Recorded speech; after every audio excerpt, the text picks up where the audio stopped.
people.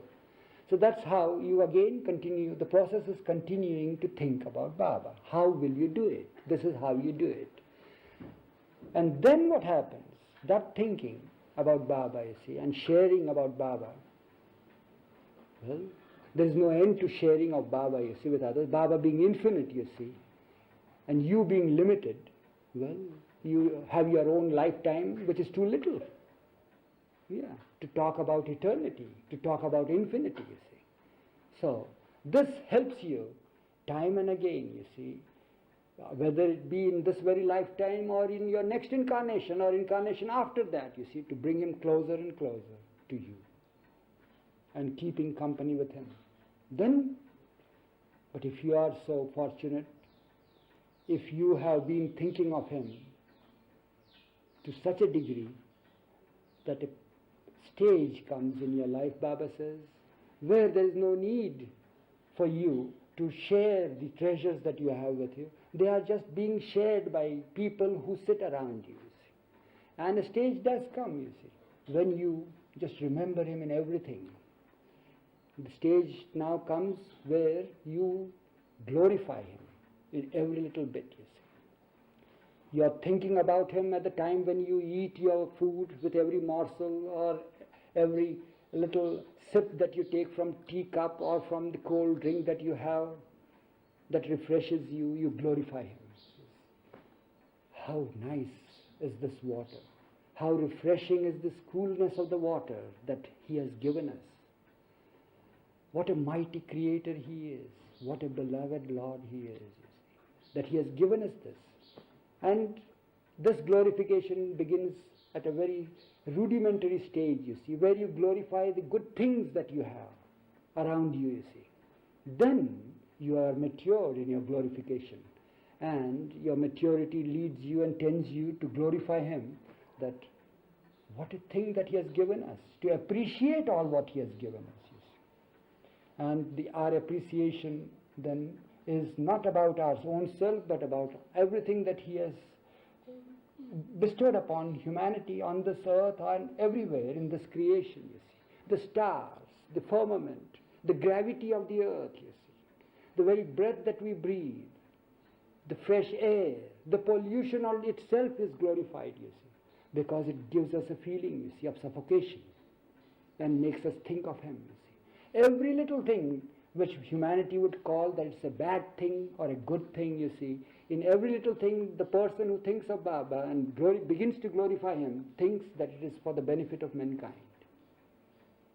Just as I said, you see, even the pollution in the air is beneficial because it makes us think all the more about the purity and the pureness and the freshness of the air that has been given to us by him. So in this like manner, glorification is extended to a further pitch where there are no more words to glorify him. He then begins to gaze all around him. He's stupefied with all the benevolence, all the bounties that are showered upon his creatures, you see. When you become that, Baba says, when something chokes you within and you have no more words and no more sight to see anything, it's time for the grace to descend upon you. The grace of what? The gift of his love. When gift of his love is bestowed upon you, it's easy going. Then you become mad in love with him, you see. Then you begin to see him as he really is.